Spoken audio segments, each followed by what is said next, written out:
यमलोक धर्मराज के दरबार में बहुत टेंशन का माहौल था। सारे यमदूत लाइन में खड़े थे और एक दूसरे को तिरछी आंखों से देख रहे थे, लेकिन किसी की भी कुछ कहने या पूछने की हिम्मत नहीं थी। चित्रगुप्त बार बार अपना चश्मा पोंछकर पन्ने पलट रहे थे। उनके आगे रजिस्टरों का पहाड़ सा रखा था। चित्रगुप्त बार बार रजिस्टर पर रजिस्टर देखे जा रहे थे, पर कुछ समझ नहीं आ रहा था। अंततः उन्होंने गुस्से में रजिस्टर को जोर से बंद कर दिया। धर्मराज, रिकॉर्ड तो सब ठीक है, परंतु कुछ समझ नहीं आ रहा। कहना क्या चाहते हो चित्रगुप्त? मुझे तो ये समझ नहीं आ रहा कि आप इतने लापरवाह कैसे हो सकते हैं। धर्मराज, अब इसमें मेरी क्या गलती है? मैंने तो अपना काम सही तरीके से किया, यमदूत को सही समय पर धरती पर भेज दिया। आप धरती वासियों की तरह बात ना करें। क्या आपका वर्क प्रोफाइल इतना ही है? और अगर आपने अपना प्रोफाइल पूरी तरह से जानना ही है तो सुनिए, सारे रिकॉर्ड मेंटेन करना, सबके पाप पुण्य का हिसाब किताब लिखना और तय समय पर यमदूत को उनके प्राण लेने के लिए धरती पर भेजना, और यमदूत अपना पूरा काम करके सही समय पर यमलोक वापस आ जाएं। ये सारे कार्य आपके वर्क प्रोफाइल में आते हैं। धर्मराज, क्षमा चाहता हूं, लेकिन ये सब मेरे काम में कब शामिल हो गया? ये पता करना आपकी जिम्मेदारी है कि कब, कैसे और क्या हुआ। हम आपको समय पर सैलरी देते हैं, इंक्रीमेंट देते हैं, तो उसके साथ साथ आपकी वर्क प्रोफाइल भी तो बड़ी होती जाएगी।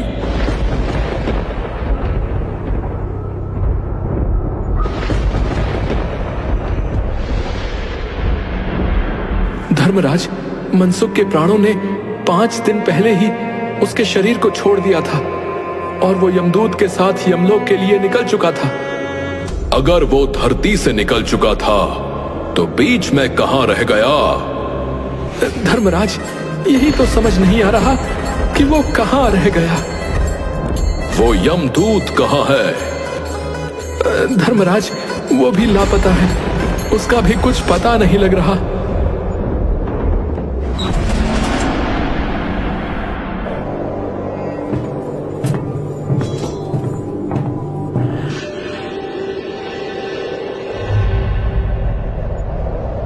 अरे, आ गए तुम? कहां रह गए थे इतने दिन? और ये बताओ, उस मनसुख के प्राण कहां हैं? दयानिधि, क्षमा करें, मुझे तो खुद समझ में नहीं आ रहा। आज तक मैंने कभी धोखा नहीं खाया, पर उस मनसुख के प्राणों ने मुझे चकमा दे दिया। साफ साफ बताओ, हुआ क्या है? महाराज, 5 दिन पहले जब मैं मनसुख के प्राण लेकर इस लोक की यात्रा के लिए निकला, तभी कुछ क्षणों के बाद ही एक तीव्र वायु तरंग उठी और वो मेरे चंगुल से छूटकर न जाने कहां गायब हो गया। गायब हो गया? गायब हो गया का क्या मतलब है? दयानिधि, पिछले 5 दिनों से मैंने सारा ब्रह्मांड छान डाला, पर उस मनसुख के प्राणों का कहीं पता नहीं चला। मूर्ख, प्राणों को लाते लाते बूढ़ा हो गया, फिर भी एक मामूली बूढ़े आदमी के प्राण ने तुझे चकमा दे दिया। महाराज, मेरी सावधानी में बिल्कुल कसर नहीं थी। मेरे इन अभ्यस्त हाथों से अच्छे अच्छे वकील भी नहीं छूट सके, पर इस बार तो कोई इंद्रजाल ही हो गया होगा जो इस मनसुख के प्राण मेरे हाथों से छूट गए। महाराज, आजकल पृथ्वी पर इस प्रकार का व्यापार बहुत चला है। लोग दोस्तों को कुछ चीज भेजते हैं और उसे रास्ते में ही रेलवे वाले उड़ा लेते हैं। पार्सलों में से कपड़े गायब हो जाते हैं और वही कपड़े अफसर के शरीर पर नजर आते हैं। एक बात और हो रही है, राजनीतिक दलों के नेता विरोधी दलों के नेताओं को उड़ाकर बंद कर देते हैं। मुझे तो लगता है कि मनसुख के प्राणों को भी किसी विरोधी ने मरने के बाद उड़ा लिया। आपकी भी रिटायर होने की उम्र आ गई है। भला उस मनसुख जैसे भूखे नंगे को कौन ले जाएगा? और उससे किसी को क्या लेना देना होगा।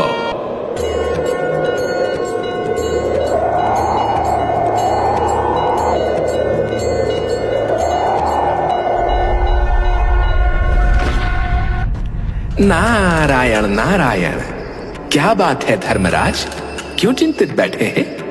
क्या नर्क में निवास स्थान की समस्या अभी हल नहीं हुई? वो समस्या तो कब की हल हो गई मुनिवर। पिछले कुछ सालों में बड़े ही गुणी कलाकार आए हैं हमारे नर्क में। इमारत के ठेकेदार जिन्होंने पूरे पैसे लेकर रद्दी इमारतें बनाई। बड़े बड़े इंजीनियर भी आ गए हैं जिन्होंने ठेकेदारों से मिलकर पंचवर्षीय योजनाओं का पैसा खाया। उन सब ने मिलकर नर्क में कुछ ही दिनों में कई नई इमारतें खड़ी कर दी हैं। अब हमारे नर्क में रहने की कोई समस्या नहीं है।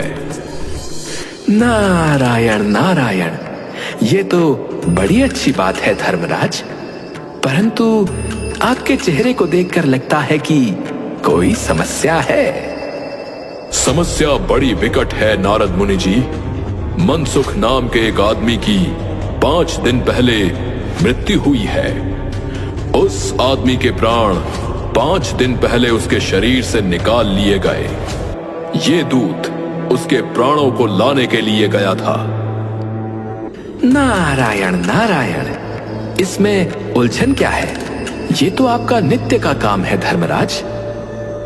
उस मनसुख के प्राणों ने बीच रास्ते में ही हमारे दूत को चकमा दे दिया। इसने सारा ब्रह्मांड छान डाला, पर वो कहीं नहीं मिला। अब अगर ऐसा होने लगेगा तो पाप पुण्य का भेद ही मिट जाएगा। नारायण नारायण, ऐसा तो नहीं कि मनसुख का इनकम टैक्स बाकी हो और इनकम टैक्स वालों ने उसे रास्ते में ही उड़ा लिया हो। इनकम होती तो टैक्स होता ना, भुखमरा था मनसुख। नारायण नारायण, मामला तो बड़ा दिलचस्प है।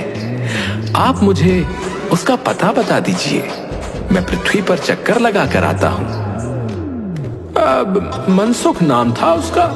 ललितपुर शहर में मोहनलालपुर मोहल्ले में नाले के पास एक कमरे के टूटे फूटे मकान में अपने परिवार के साथ रहता था। पत्नी, 2 लड़के और एक लड़की थी। उसकी उम्र लगभग 75 साल थी। मकान भी किराए का है। पिछले 1 साल से किराया नहीं दिया था उसने। नारायण नारायण, अगर लुच्चा मकान मालिक होगा तो अब तक तो उसके परिवार को निकाल बाहर फेंक चुका होगा। फिर भी मैं देखता हूं उस पते पर जाकर।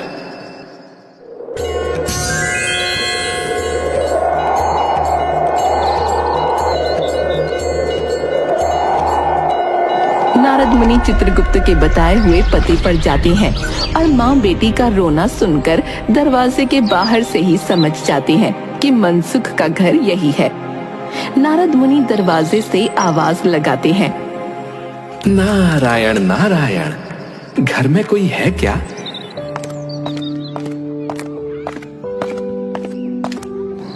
आगे जाओ महाराज, हमारे घर में शोक है, हम तुम्हें कुछ नहीं दे सकते। नारायण नारायण, मुझे भिक्षा नहीं चाहिए बच्ची। मुझे तुम्हारे पिता मनसुख के बारे में कुछ पूछताछ करनी है। जरा अपनी माँ को बाहर बुला दो।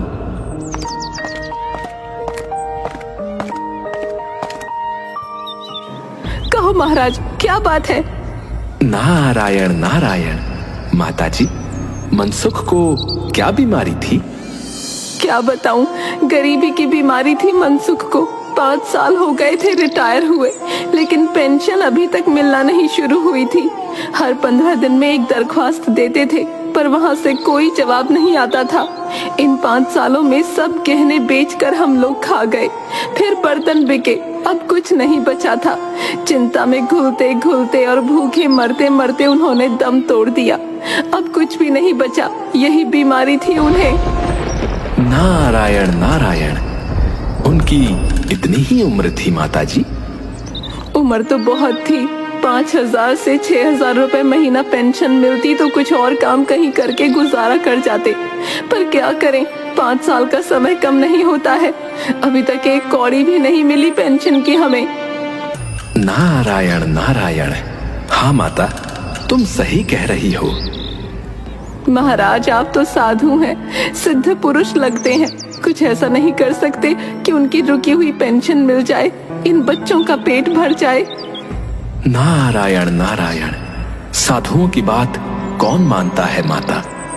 मेरा यहाँ कोई मठ तो है नहीं, फिर भी मैं तुम्हारे लिए सरकारी दफ्तर जाऊंगा और कोशिश करूंगा कि मनसुख की पेंशन तुम्हें मिलना शुरू हो जाए।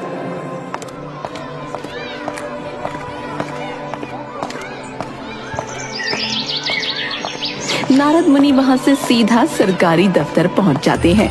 वहां कमरे में बैठे बाबू से मनसुख के बारे में पूछते हैं। अरे ऐसा है, मनसुख ने पेंशन के लिए दरख्वास्त तो बहुत भेजी, पर उन पर जो है वजन कभी नहीं रखा, समझे। 1 मिनट, इसलिए वो सारी दरख्वास्त कहीं उड़ गई होगी। नारायण नारायण। भाई, यहाँ पर तुम्हारे सामने इतना सारा पेपर वेट तो रखा है, इन्हें क्यों नहीं रख दिया था तुमने? अब आप साधु हैं महाराज, दुनियादारी समझ में नहीं आएगी आपके। 1 मिनट। हाँ, दस्तावेज पेपर वेट से नहीं दबता। खैर, आप जो है उस कमरे में बैठे बाबू से मिली है। नारद मुनि बड़े बाबू के पास जाते हैं। बड़े बाबू उन्हें दूसरे बाबू के पास भेजते हैं, दूसरा तीसरे के पास और तीसरा चौथे के पास। इस तरह बेचारे नारद मुनि 10 बाबुओं के और अफसरों के पास घूमकर एक चपरासी के पास जाकर बैठ जाते हैं। महाराज, अरे आप क्यों इस झंझट में पड़ गए? अगर आप साल भर भी यहाँ चक्कर लगाते रहे तो भी काम नहीं होगा। हाँ। नारायण नारायण। तुम सही कहते हो भाई, परंतु क्या कोई तरीका नहीं है? अरे आप सीधे बड़े साहब से मिलिए, उन्हें खुश कर दिया तो अभी काम हो जाएगा आपका। हाँ।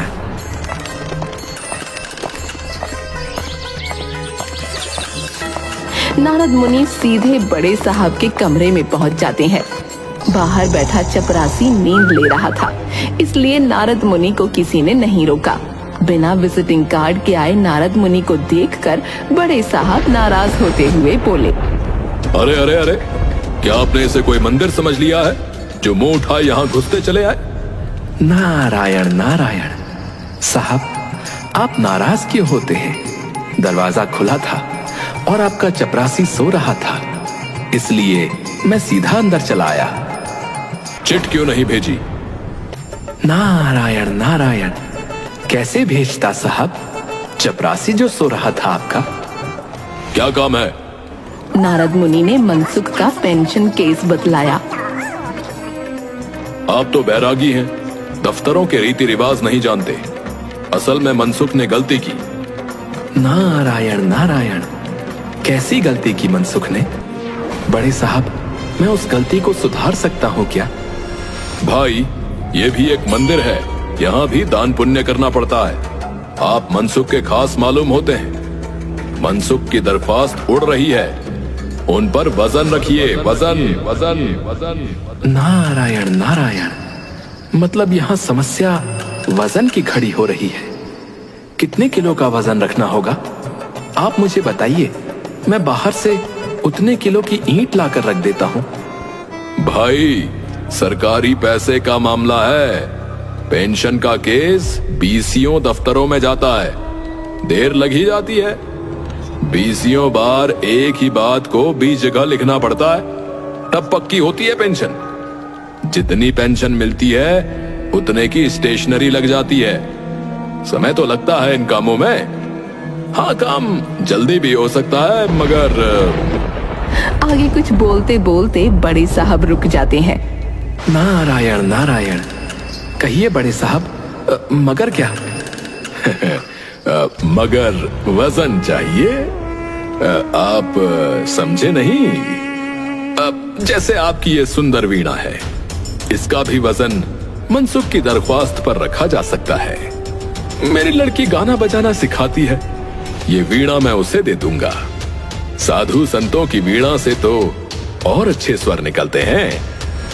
नारद मुनि अपनी वीणा छीनते देख जरा घबराए, पर फिर संभल कर उन्होंने वीणा टेबल पर रखकर कहा, ये लीजिए, अब जरा जल्दी मनसुख की पेंशन का ऑर्डर निकाल दीजिए।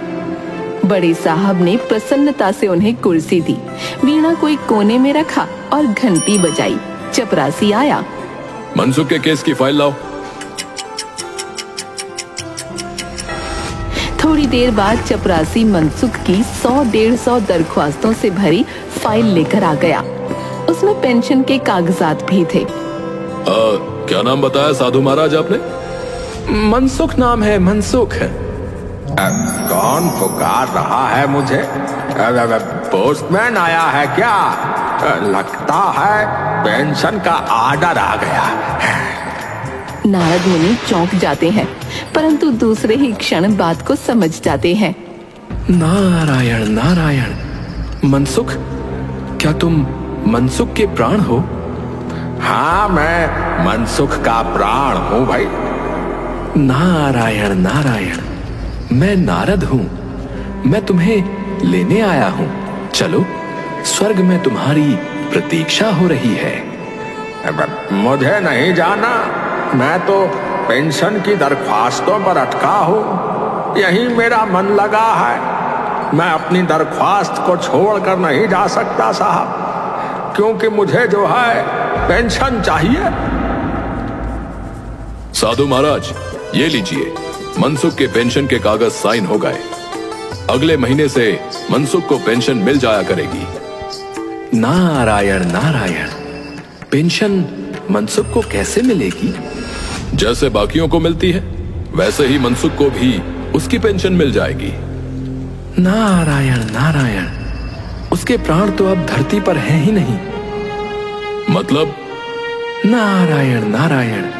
वो स्वर्ग सिधार गया, अपनी पेंशन का इंतजार करते करते। ओहो, अब ये तो बड़ा बुरा हुआ। भगवान उसकी आत्मा को शांति दे। मेरे प्राणों को तभी शांति मिलेगी जब ये पेंशन देंगे। हाँ, नारायण नारायण।